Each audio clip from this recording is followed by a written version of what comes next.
The views expressed on this program do not necessarily represent those of Revive FM or its management. Good evening and welcome to the Mahtab Aziz Celebrity Lawyer Show on Revive FM 94.0. Also available, of course, online from our website. Very good evening to you. And today, the topic in question is racism in sport. We have a couple of guests on tonight from the field of sport. We have Madju. Am I saying your name right? Madju. We have Madju Kinona. Good evening, Madju. Very good of you to come on the program and discuss this very serious and relevant topic. Have you obviously you've probably been keeping abreast of recent developments and very sad suicide just recently of a AC Milan player Said over in Italy. But that's just probably, is that just the tip of the iceberg? Are there many other cases that we don't know about? I believe there's other cases that probably at the moment is not really publicized on the newspapers or on the tellies. So it's something that is constantly happening, but it's just behind the scene. They're not really showing it out there yet. Right. Yes. Okay. And in terms of your own work, I mean, I know you assist a lot of football players, whether it be from amateur background or professional. How do you go about doing that, actually? So basically, I've run a company called Strive to Score. Right. And myself, I'm coming from a background of football. So Right. from a young age, I've been in the game. Sure. And I've recently been in Brazil, Denmark, and previous countries abroad as well. So Right. where I've learned the game, and the reason behind building or creating Strive to Score is to promote and develop young players. Right. And especially with another topic that which we will tackle today, the mental issues. And Yes. I believe Strive to Score, we're really Right. there to help the players that are struggling, Right. that are coming out from their academies, that are struggling to find a different club or to find another club where they can go on and play. So we're there to help them. Is it that that sort of initial step on the ladder that seems to be very difficult for young ethnic minority players to do? Is that the problem, that they can't get that initial step on the ladder to actually propel them to a position that they dream or want to be at? Is that one issue there? Yes, absolutely. Yeah. I mean, it's the issue where at the moment it's not really addressed properly, or a lot of players, they're not being really helped by it. So henceforth, why I believe Strive to Score, we're really here to just help the players. Right. The players comes first, really. Right. Yeah. And do you go to clubs, and do you go to individual clubs with your company, or do they approach you? What's the actual? At the moment, method? I've got a website out there where people can go on and have a look. Right. And normally at the moment, players are directly contacting me so that they can come and train. Right.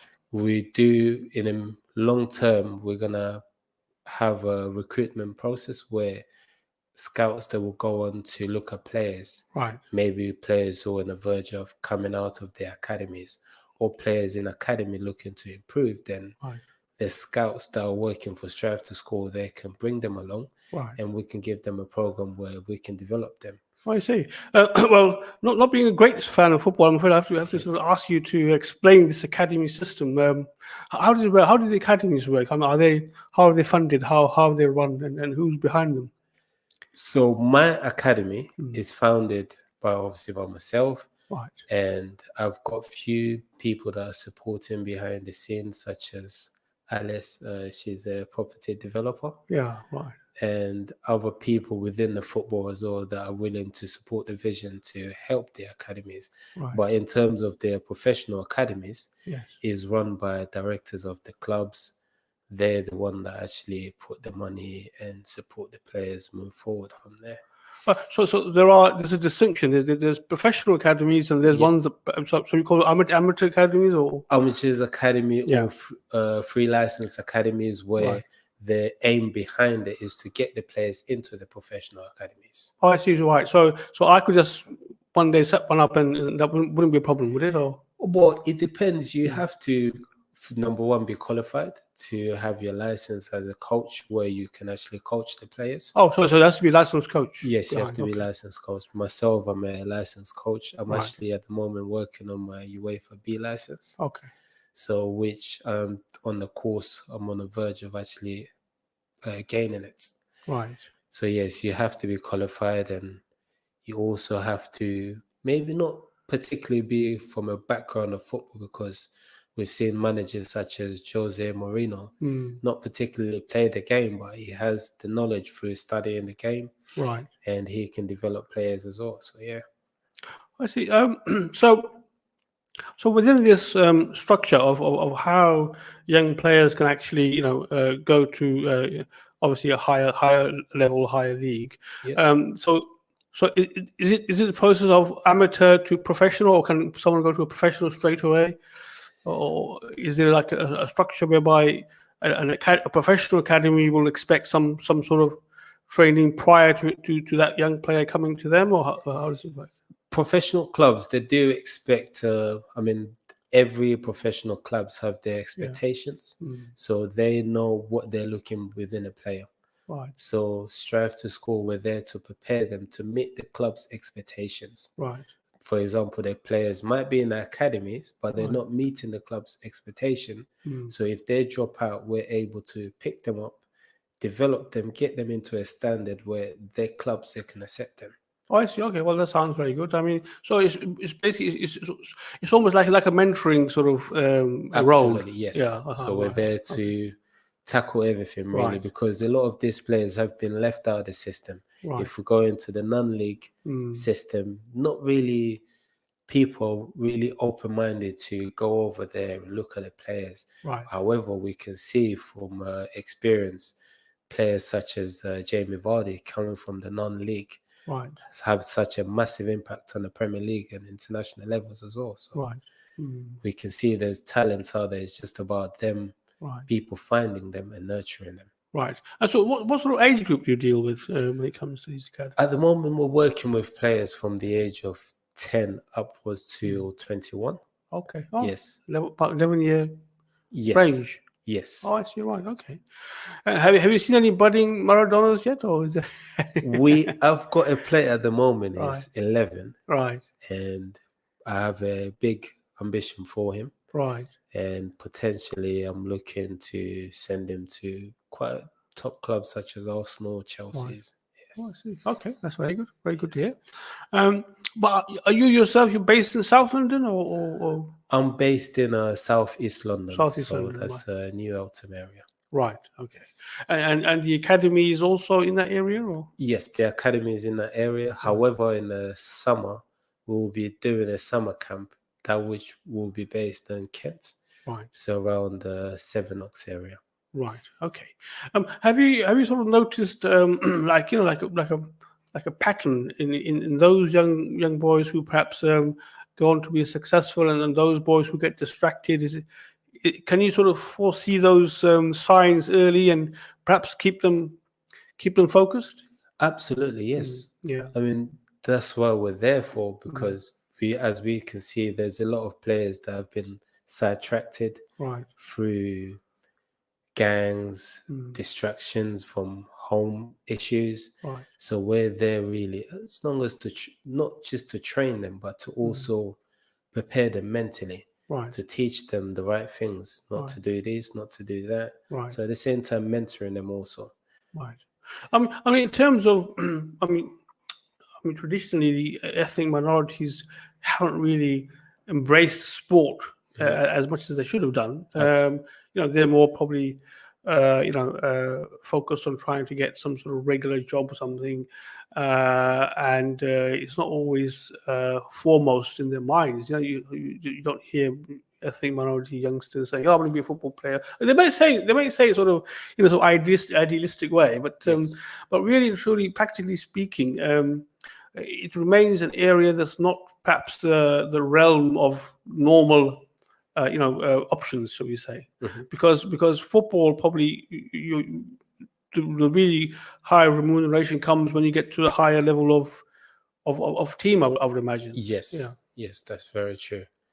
I mean, it's just important to Yeah. really set them from a young age. Right.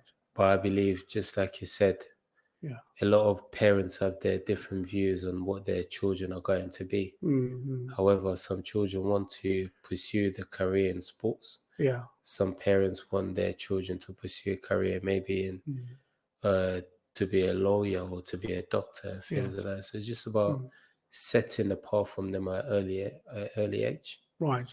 And of course, some sports are more amenable to earning money. Perhaps like say if someone wants to go and say boxing or something, they'd be guaranteed a certain amount of money every time they go and perform. But getting to a professional or being a professional boxer perhaps is not as daunting or hard as being a professional footballer. I would imagine.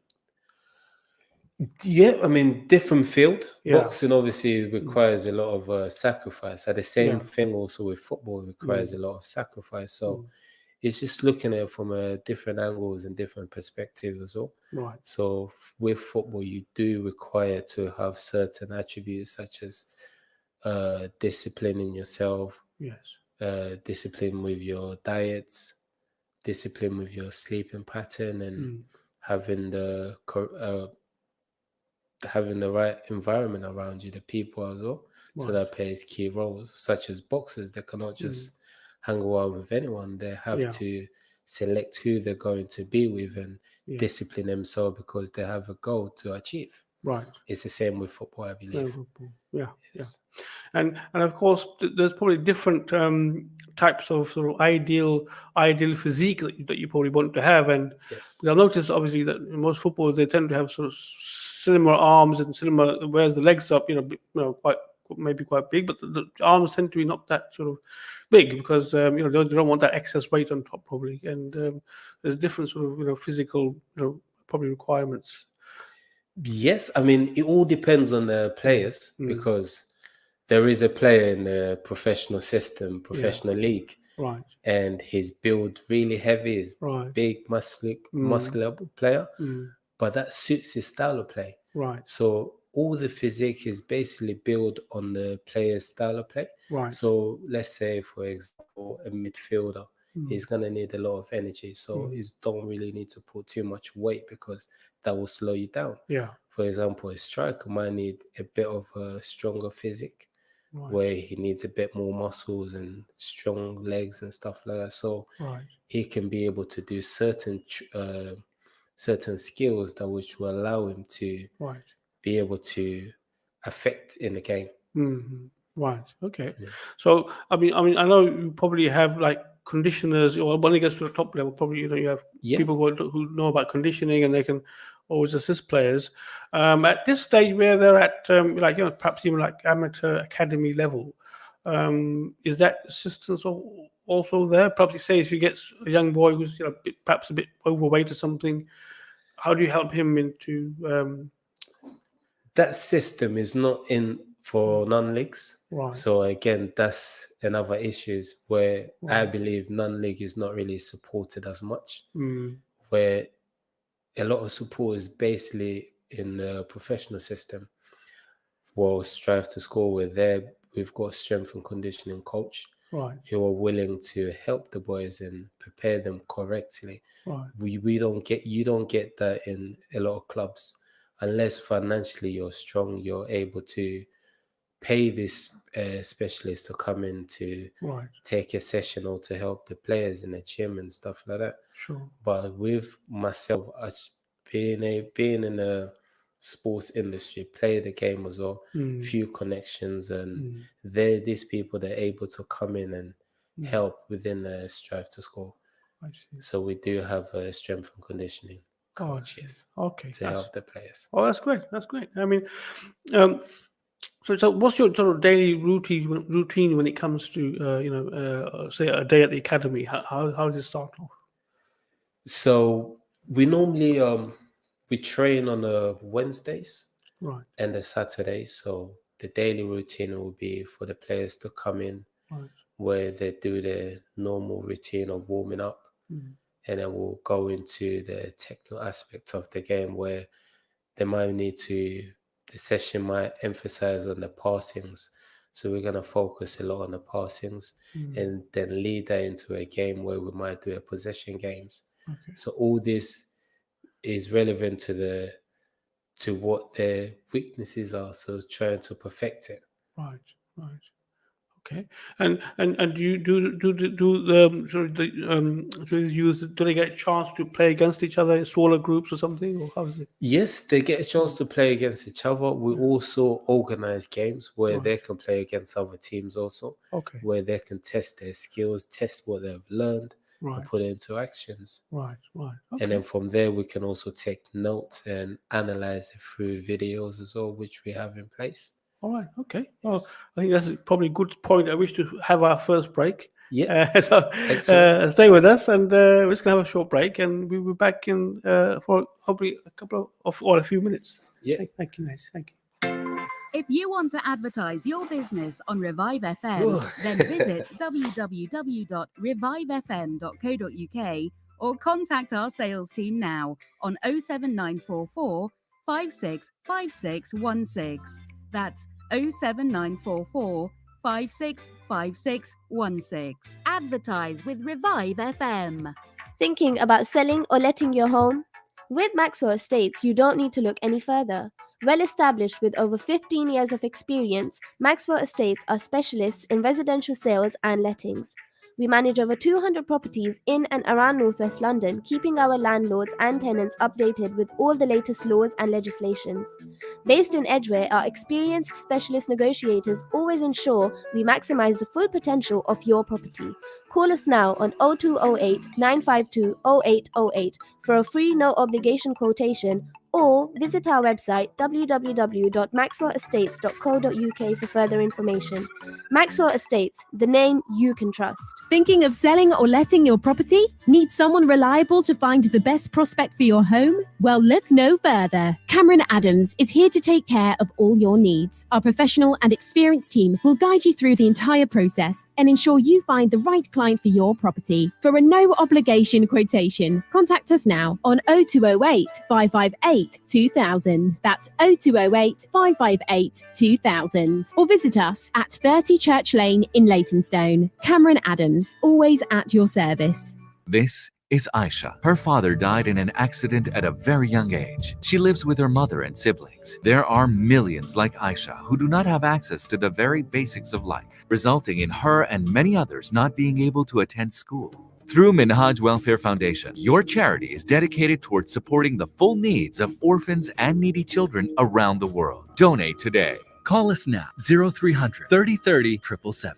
Or visit us on minhajwelfare.org. With over 40 years experience in the industry, Plachette Carpets is the place to go for all your carpets, laminates, linos and wood flooring. We have an established network of suppliers, which means we can offer some of the best prices in town. We offer free estimates, free measurements and now even free fitting. Call us now on 0208 472 8568 or visit us at 157 Plachette Road, Upton Park, London, E13 0QZ. I'm Dr. Helen and I'm a GP. It's great that life's getting back to normal, but COVID still hasn't gone away. And we all know that catching it can be serious. If not for you, then for someone else. So if you're feeling under the weather, or you can't taste or smell your food, or you have a cough that won't stop, please don't ignore it. Don't wait, don't guess, get a test today. Order one online at nhs.uk/get tested or use the NHS COVID-19 app. Ahoy there, matey. So you want to be a pirate, do you? Well, guess what? You now can at Fairlock Country Park. Come and hire one of our fantastic new boats at the lake. Find us on the tube on the Central Line or drive down from East London. fun for the whole family. You can row, pedal, or even try kayaking. We're open on weekends, all school holidays from 10 a.m. to 6 p.m. Come on down and set sail at Fairlock Country Park. Revive FM 94.0 on the radio, on your mobile, and online. And welcome back to the Mahtab Aziz Celebrity Lawyer Show. We were discussing with Madju the structure of football academies, and Madju has quite nicely enlightened me as well on how it all works. Being I'm afraid I'm more of a cricket fan than a football fan, but he's nicely enlightened me on how everything works. So that's very good. So we were just up to the stage where Madju, you sort of told us about how how your sort of average days at the academy. At the academy, and so we got to a point where the boys are limbered up and they've done a few runs up and down the pitch, and yes, and how are they actually made to how are they motivated to carry on playing? Because I'm sure it's not that easy to actually motivate young boys, young youths into keeping up that level of enthusiasm, or how do you sort of? I mean, that's a very good question, which is not easy, especially for a young player to constantly stay motivated. So we normally have days where players that come in, they're not really up to the standard that we want them to be on. Yes. So as a coach myself and the player also, sometimes I can experience that. So I tend to take it easy with them. Right. But at the same time, just encourage them. Yes. So we're just creating an environment where there's a lot of encouragement. Right. There's also a lot of professionalism also. Okay. So where players that know, okay, they may have one day off, but the most important thing is how do you react if you have a bad day off? Right. So the most important thing is to just continue to encourage them. So that's what I do, encourage them and let them know that, yes, you're a human being, you can have a day off, but it's just how you do what you do next. Right. You're going to carry on having a day off, or you're going to step up with your standards. So we're just trying to push them on a daily basis, and at the same time understand them as human beings. Sure. You mentioned previously that you do actually try and get young boys out of the gang culture and drugs related issues. Are you able to recognize those in particular, or do you have to do some investigation to find out what the problem is, perhaps with any given sort of, say, young player? No, I mean, some of them you can recognize that these ones, they're really struggling. Right. And the best, normally what I do is I'll speak to them maybe on one-to-one. Right. So I'll get to find out what exactly the issues that they're going through, so I can try to speak to them different compared to the way I speak to the other players. Right. And maybe I may speak to also to their parents if they allow me, with their consent. Right. And just trying to help them. Okay. But you do see that these players, they're really struggling mentally. Right. So the aim is just to approach them and speak to them and just find out what way that I can help them. Right. When I recognize that this player needs help. Sure. That's very good. Very good. And have there been any success stories yet in terms of getting a young player who was, heading down the wrong path, but managed to sort of turn them around? Yes, I mean, there's a lot. I mean, there's a player that personally, their mum, they phoned me. Right. There was full of gratefulness the fact that the player his report back at school was not great. So in either his grades as well. So he was not really getting good grades. Sure. His report wasn't in the standard that the mum wanted it to be. Right. So since coming into Strive to School, where I paid a lot of attention to the player and I wanted to know what I can do to help the player. So when I recognized, okay, this player need a bit of affection, need a bit someone just to speak to him, to put a hand around him and just be a role model for the player. Right. And then eventually now he's doing so great in school. Right. His grades has changed. He's having good reports, all for the fact that you're willing to go the extra mile for the player. Right. And just be there as a role model, someone that they can speak to on a daily basis, someone that they can understand. Because what we not understand is that these people, they need someone that they can speak to. Yes. They're looking for a role model. Yes. Maybe at home there's no role models. Right. I mean, is it the question that perhaps they're from broken homes, the fathers, absent fathers? That's right, Mohab. Yes, definitely. And I believe as a coach, maybe not so much just Strive to School, maybe other professional academies, we need to pay attention to these players. We need to be role models. We need to relate to these players. I understand football nowadays is business.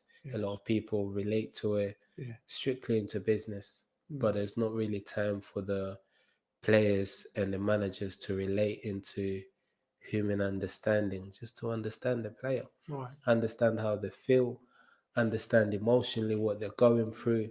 All of this plays a key role into removing people from the gangs or from the streets and pushing them to have a better life and to do great things in life, because they can't do it.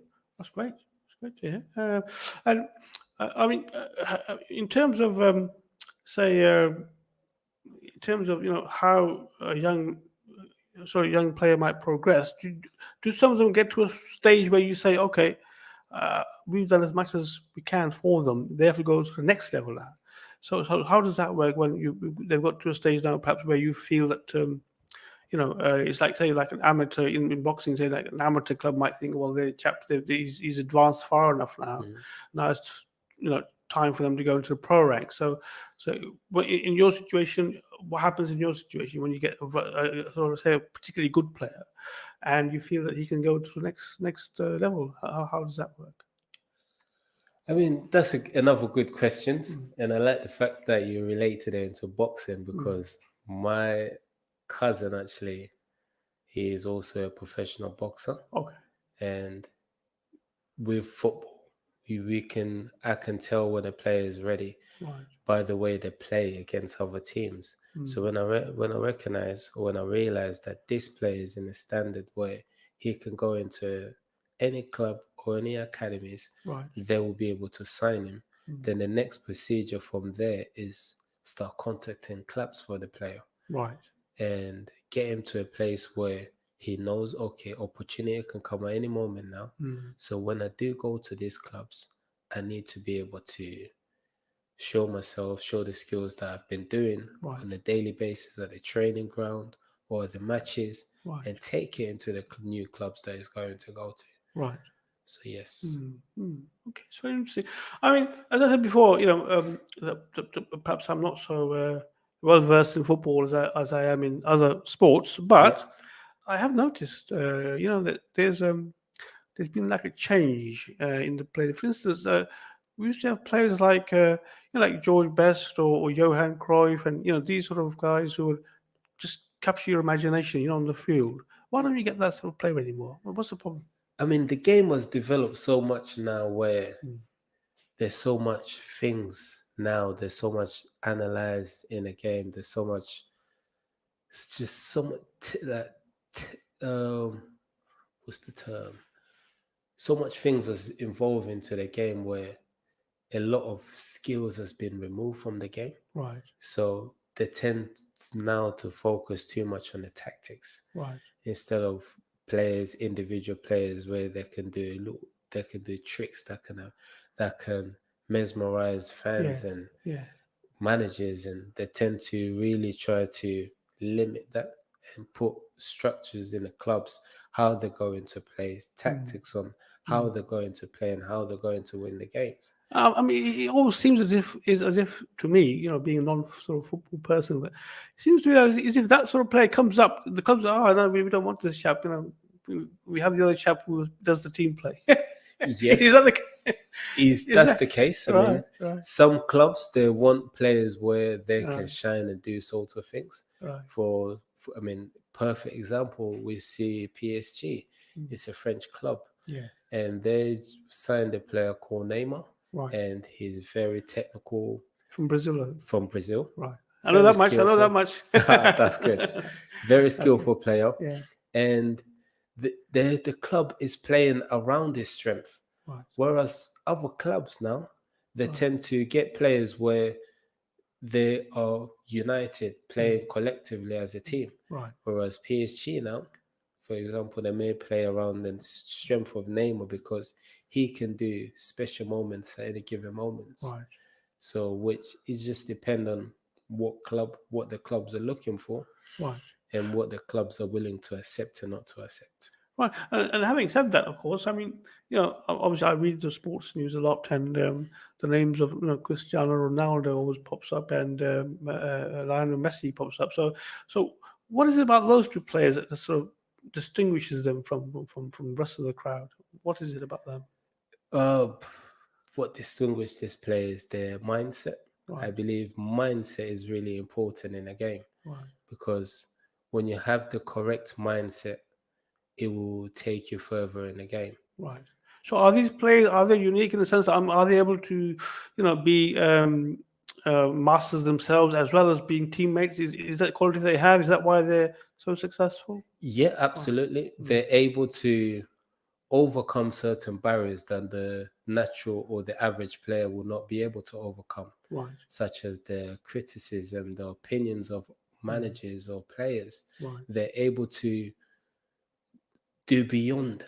They're able to do beyond their potentials. They do the extra things that the natural players will not be able to do that. Right. So that's what I personally think that makes them different compared to the other players. The way they're able to just adapt in a game, and the way they're able to outwork their opponents. Right.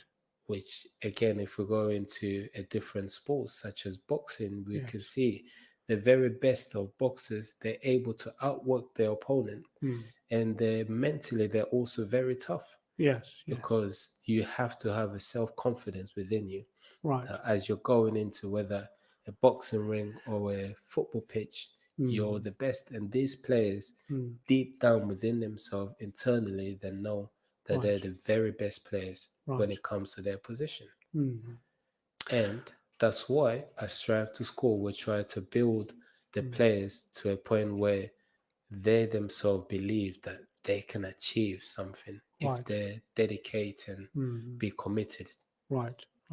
I mean, is there? I mean, obviously you work in a particular area, but do you find that there's different ethnic minorities are coming to you from further afield, or is mainly your local sort of area that you tend to be able to service, or have you got to a stage now where people are coming from a bit far, further afield? Or? Yeah, absolutely. I've got players that are coming from areas such as Enfield, Ilford. Right. So players are coming from various places that are willing to travel and experience something different, because every coaches have their mythology on how to train a player, on how to develop a player. Right. So with someone open-minded, they're able to come and learn something different. Right. And Strive to Score. That's very good. I mean, have you yourself noticed? I mean, do the better players come from a certain background or a certain community? Have you is that sort of pattern sort of developed, and you made note of it, or does that happen with you? I mean, when I was in Brazil, right, as I told you earlier on in the show, I've been in Brazil where I was playing actually football. Right. I was down there for 6 months. Right. And what I've experienced is that within these tough areas, rough areas, they tend to produce a lot of good players Right. due to the fact that these players, all they have is just football. All they want to do, all they want to become is to just be professional football players. Right. But the difference between that and maybe Europe or maybe England is that a lot of players, let's say in professional academies, they tend to be a lot settled. Right. They tend to be a lot familiar with their surrounding. They're not able to push on to the next level. Right. Because why everything is made so easy for them. Whereas players that are coming from the tougher environment, tougher community, they're able to come such countries such as Europe. Right. They're able to excel because why their background made them a tougher player. Right.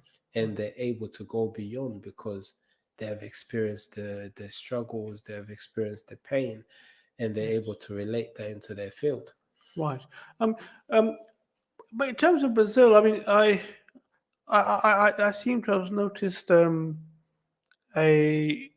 not decline, but perhaps a descent, and the European teams perhaps are getting or doing better over time, because, as you said, the things have changed in terms of how players are trained and how what they do and how they do things. I mean, the Brazilian players traditionally were very sort of very, very good to watch because they could do all these techniques and stuff which led them to incredible sort of results.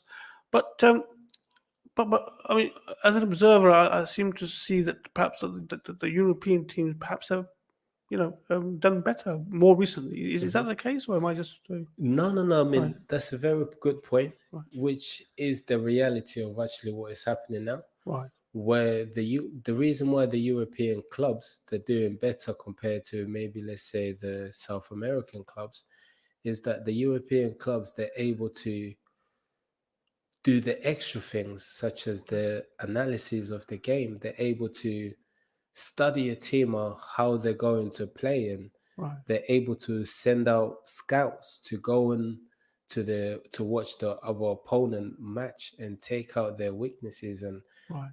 then they're going to use their weaknesses to exploit it. So a lot of technologies, a lot of things has been added into a game where has made a lot of European teams strong. Right. So in a place where they can compete or they can be able to defeat this South American club is because of the data, the little details that they have put in place. I see. Yes. Yeah, very interesting. Well, we're coming up to our second break now, just before our last section of the show. There have been technical problems. Unfortunately, we couldn't get through to Monty. But we'll keep trying. We can see if we can try and get him in at some point. But there's a technical issue, and we can't get a hold of him at the moment. But we'll have a break now. But do stay with us. Yeah. Thank you. Excellent. All right, Dave. Yeah, great. You sound it. You in the warehouse today, mate? Yeah, got loads on. Reckon you ought to get that cough check first. Probably just hay fever. Don't dismiss mild symptoms of COVID-19. They can be dangerous. If not for you, then for someone else. Don't wait, don't guess, get a test. Order one on the NHS COVID-19 app. Through Minhaj Welfare Foundation, your giving saves lives. Your support has provided more than 3 million people with access to clean and safe water. Emergency relief in natural disaster and crisis-affected areas around the world. Supported orphans and needy children with a better future. This year, your help can do more. Donate your zakat, sadaqah, and charitable donations to any of your chosen projects. Call us now, 0300 3030 777, or visit us on minhajwelfare.org. Ahoy there, matey. So you want to be a pirate, do you? Well, guess what? You now can at Fairlock Country Park. Come and hire one of our fantastic new boats at the lake. Find us on the tube on the Central Line or drive down from East London. fun for the whole family. You can row, pedal, or even try kayaking. We're open on weekends, all school holidays from 10 a.m. to 6 p.m. Come on down and set sail at Fairlock Country Park. With over 40 years' experience in the industry, Plachette Carpets is the place to go for all your carpets, laminates, linos, and wood flooring. We have an established network of suppliers, which means we can offer some of the best prices in town. We offer free estimates, free measurements, and now even free fitting. Call us now on 0208 472 8568 or visit us at 157 Plachette Road, Upton Park, London, E13 0QZ. Thinking about selling or letting your home? With Maxwell Estates, you don't need to look any further. Well established with over 15 years of experience, Maxwell Estates are specialists in residential sales and lettings. We manage over 200 properties in and around Northwest London, keeping our landlords and tenants updated with all the latest laws and legislations. Based in Edgware, our experienced specialist negotiators always ensure we maximize the full potential of your property. Call us now on 0208 952 0808 for a free no obligation quotation, or visit our website www.maxwellestates.co.uk for further information. Maxwell Estates, the name you can trust. Does your pizza excite you? The London Pizza Depot invites you on a journey with our worldwide inspired pizzas. To the smoking jerk drums of Jamaica, to savor the Caribbean hot, to sunny California, to enjoy the greatest invention, the Cali cheeseburger. Transport yourself with every bite. Our authentically prepared hand-stretched dough, freshly diced veg, finest cuts of halal meat, and our 100% mozzarella cheese ensures the delivery of a masterpiece every time. Visit www.londonpizzadepot.co.uk or our branches in Ilford or Plaistow. Now you can enjoy buy one pizza, get one free every Tuesday. T's and C's apply. If you want to advertise your business on Revive FM, then visit www.revivefm.co.uk. Alternatively, contact our sales team now on 07944 56 5616. That's 07944 56 5616. Revive FM. 94.0. On the radio. On your mobile. And online. And welcome back to the last part of the show today. And I have to say, it was absolutely fascinating having Madju with us today. He has really enlightened me, on football and aspects of the game, which a lot of us don't really get to know about or hear about. And Madju's been fantastic in being able to give us the detail as to how young players rise up in the ranks to professional level. And at the same time, he's doing a very, very commendable job in assisting and mentoring young players who perhaps for personal reasons may have some issues in maintaining that focus and maintaining that motivation. And we were just before the break, Madju, just discussing how some of these great players work, and obviously requires a lot of dedication. And I mean, yourself, I mean, who would you say is probably the best player in perhaps in the England team at the moment? Who would you say is probably the best? Wow, that's a tough question, because personally, I think all of them are very good. Right. But the one that actually stands out for me, I would say Marcus Rashford. Oh, I see. Okay, yes. Sure.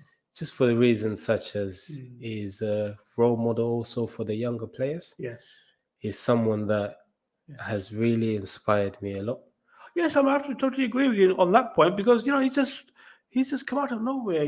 From he's used his position in such a fantastic way. It's unbelievable how he's managed to, turn political policies around. Absolutely.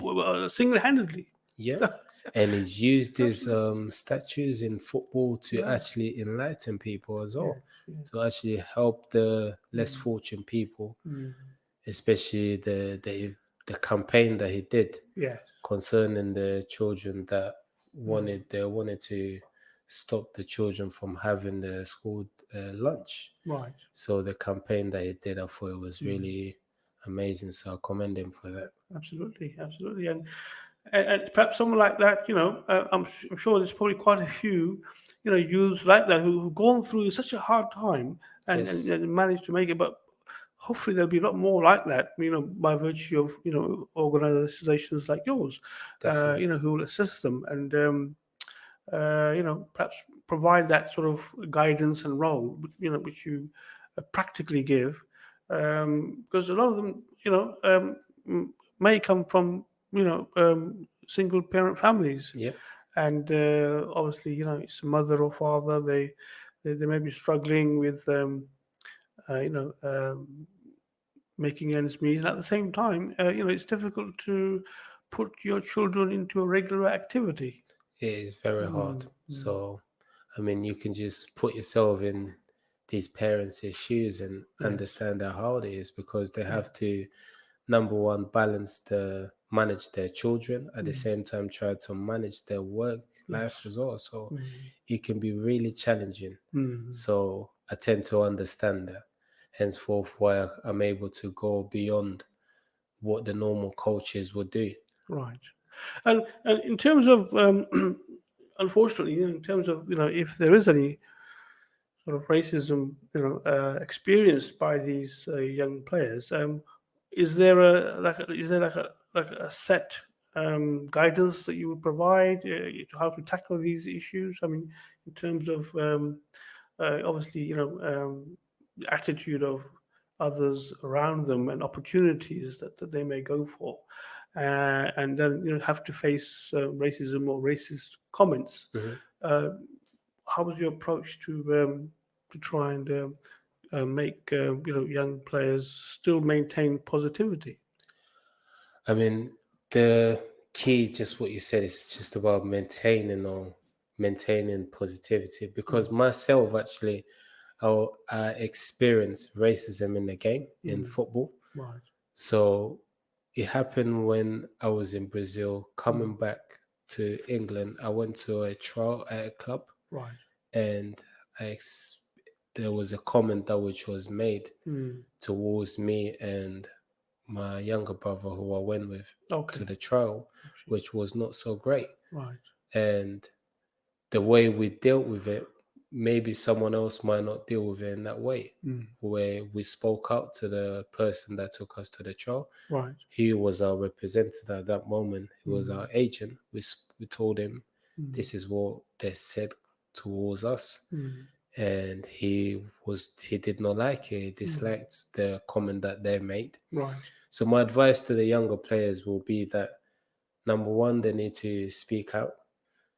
Recently, a lot of players have been speaking out what their experience have been in the game due to the racism and stuff.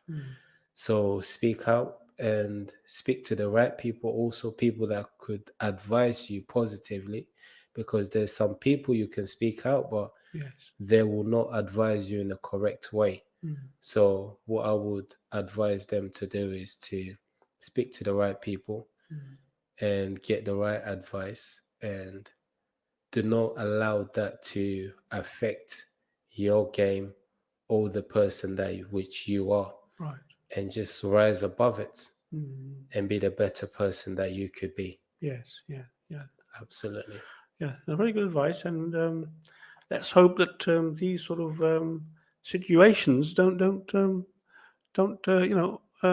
around as much as they used to, because the whole world is moving on and becoming enlightened, and one would hope that that's reflected in society. Very true. And of course, and cricket. Cricket is a game that I do obviously like a lot, and unfortunately we couldn't get Monty Panesar on today due to some technical issues. He's out of London, so wasn't able possibly to get him back on. But cricket is something which I've noticed that in the England cricket team, there are not that many black players. Not hardly any much Afro-Caribbean. A few Asian players now, but still lacking in numbers in terms of. Is it because cricket is not a game that's naturally. Because traditionally, it's supposed to be like a sort of a middle class sort of upper class sort of game, but is there a reason why there aren't so many black players in cricket? I mean, maybe I know you're in football, but could it be racism? Could it be why are there not more black players in cricket?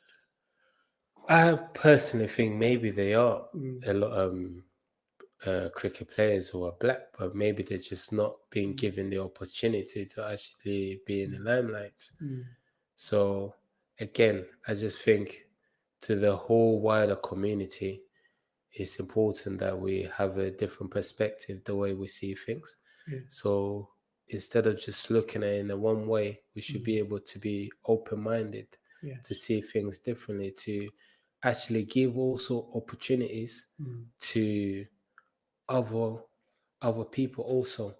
Maybe teach them the game, or show them how it's done, or maybe there are players out there from other backgrounds that are very good, but they just have not been given the opportunity to actually demonstrate or show their skills. Yes, that's true. Well, believe it or not, we've actually come to the end of our show. Madju's done such a fantastic job that time's just flown by. Yeah, it's just flown by, and it was really good to have Madju on today. And I hope that some young listeners will take inspiration from what Madju said, and he's doing a very commendable and sterling job with helping youths maintain their momentum and motivation for football. Do you just finish off by just telling us a bit about how listeners can approach your company organization there, Madju? Yeah. You can contact us on, we've got a website, which is www.strivetoscore.co.uk, or you can find myself. I'm also on a LinkedIn profile, which is Madju Kinona, and my contact number is 07572471688. I repeat, 07572471688. We're there. Strive to Score is there to help you, is there to rejuvenate players who have come out of the academies, who are looking to go back into the professional game. We're there to give them another opportunities. We're there to develop them, improve them, and better them as a player and also as a person. I believe that's important, because as much as you want to be a professional player, but also you being as a good person can also affect your community and your environment. So I believe that's really important. That's excellent, Madju. And again, thank you very much for coming along today. It's been really informative and really interesting, everything you've said. And you've done a fantastic job. So so that's all from me. Thank you again, Madju Kinona. And until next week, next Tuesday, 7 o'clock, this is the Mahtab Aziz Celebrity Lawyer Show, signing off on Revive FM Radio. Minhaj Welfare